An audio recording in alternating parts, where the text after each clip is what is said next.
लेकिन रायबरेली का कार्यकर्ता कमल को अपना प्रत्याशी मान करके चुनाव लड़ रहा है। आप कैसे रायबरेली को बेटे के लिए सुरक्षित सीट मान सकते हो जब सोनिया गांधी स्वयं रायबरेली को अपनी सुरक्षित सीट नहीं मानती और रायबरेली को छोड़ करके राजस्थान भाग गई। मोदी जी ने प्रियंका गांधी को बिटिया कहा कि मेरी बिटिया जैसी है और प्रियंका गांधी ने पलट के जवाब दे दिया मैं मोदी की बिटिया नहीं हूं। राहुल गांधी प्रियंका गांधी को भारतीय संस्कार संस्कृति पता नहीं, इसलिए भारत उनके साथ नहीं खड़ा होगा, भारतवासी उनके साथ नहीं खड़े होंगे। यह सब्जेक्ट कोई मंगलसूत्र की बात हो गई, लेकिन मोदी जी का कहना है कि वो भारतीय संस्कार संस्कृति के अनुरूप गांधी परिवार के लोग काम नहीं करते हैं। हर धर्म के हर वर्ग के लोगों का समान अधिकार इस देश पर है। तो इस वक्त लोकसभा चुनाव चल रहे हैं और मैं उत्तर प्रदेश की सबसे हॉट सीट पर मौजूद हूं, यानी रायबरेली, जहां से कांग्रेस की तरफ से इंडिया अलायंस के उम्मीदवार राहुल गांधी हैं, तो वहीं एनडीए उम्मीदवार दिनेश प्रताप सिंह हैं। नामांकन हो चुका है और उसके बाद सरगर्मियां तेज हैं और दिनेश प्रताप सिंह इस वक्त मेरे साथ मौजूद हैं। सर, बहुत बहुत स्वागत है न्यूज़ पर। सबसे पहले धन्यवाद। आप पहला सवाल सीधा सा यही, चुनाव की तैयारियां कैसी चल रही हैं और राहुल के आने के बाद क्या कुछ समस्याएं बढ़ेंगे?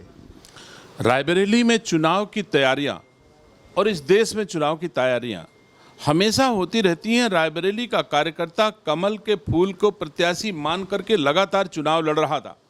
हमारे यहाँ प्रत्याशी घोषित भले बाद में हुआ है, लेकिन रायबरेली का कार्यकर्ता कमल को अपना प्रत्याशी मान करके चुनाव लड़ रहा है। उनको विश्वास नहीं था कि चुनाव लड़ेंगे कि नहीं लड़ेंगे, लेकिन भारतीय जनता पार्टी को विश्वास था कि मुझे तो चुनाव लड़ना है और जीतना है, इसलिए हमारे सामने कोई चैलेंज नहीं है। भारतीय जनता पार्टी का कार्यकर्ता लगातार गांव की गली में कांग्रेस से लड़ करके जीत रहा है। कांग्रेस के पास आज की तारीख में कुछ नहीं बचा, ना एक प्रधान है, ना एक बीडीसी है, ना एक जिला पंचायत है, ना एक विधायक है, ना एक सांसद भी है। एक सांसद था जो दुर्भाग्य से कांग्रेस ने उसको खो दिया। सोनिया क्यों छोड़कर चली गई, क्या लगता है इसके पीछे? कुछ किया नहीं इसलिए वजह से, या फिर बेटे को एक सुरक्षित सीट देनी थी, अमेठी में डर लग रहा है? आप कैसे रायबरेली को बेटे के लिए सुरक्षित सीट मान सकते हो जब सोनिया गांधी स्वयं रायबरेली को अपनी सुरक्षित सीट नहीं मानती और रायबरेली को छोड़ करके राजस्थान भाग गई? तो मुझे बताओ, अगर रायबरेली से सोनिया गांधी अपने को सुरक्षित मानती और मानती कि मेरा 10 जनपद मेरे पास रहेगा, खोएगा नहीं, उनको पता था कि रायबरेली से हार जाएंगे तो मेरा 10 जनपद खो जाएगा, इसलिए सुरक्षित ठिकाना उन्होंने राजस्थान से राज्यसभा जाना समझा और 10 जनपद को सुरक्षित रखने के लिए सोनिया गांधी ने रायबरेली छोड़ा है। ये पूरा देश जानता है, रायबरेली भी जानती है, तो उनके लिए 10 जनपद महत्वपूर्ण है, रायबरेली की जनता महत्वपूर्ण नहीं है। आपको क्या लगता है अमेठी क्यों छोड़ा राहुल ने? जब किसी भी व्यक्ति का आचरण व्यवहार भारतीय संस्कार संस्कृति के अनुरूप नहीं होगा तो यह देश उसका साथ नहीं देगा।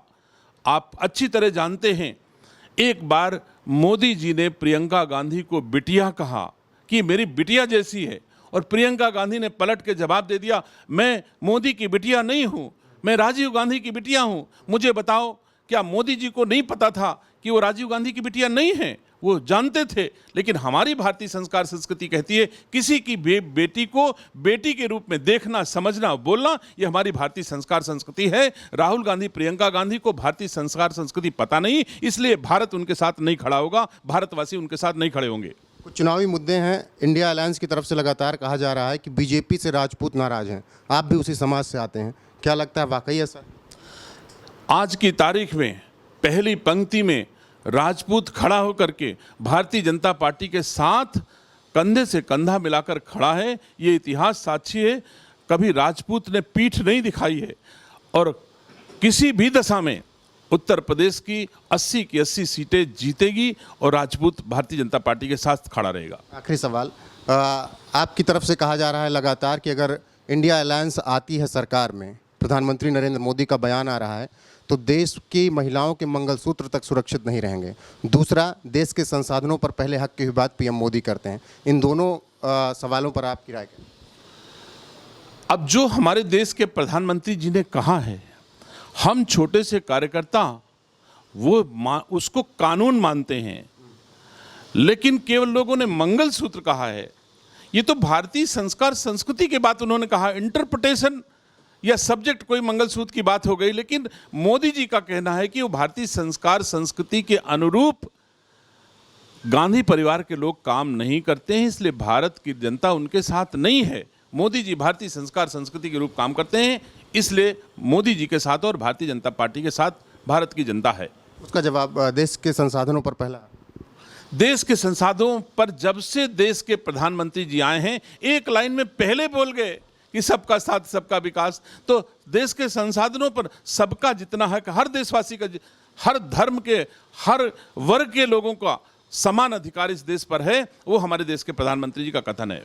तो ये थे हमारे साथ रायबरेली से एनडीए के कैंडिडेट दिनेश प्रताप सिंह, जिन्होंने बाकायदा बताया कि किस तरीके से राहुल गांधी के आने के बाद और चीज़ें यहाँ पर एनडीए के लिए मजबूत होती दिख रही हैं। फिलहाल आप अपनी राय कमेंट करके जरूर बताइएगा और बने रहिएगा हमारे साथ।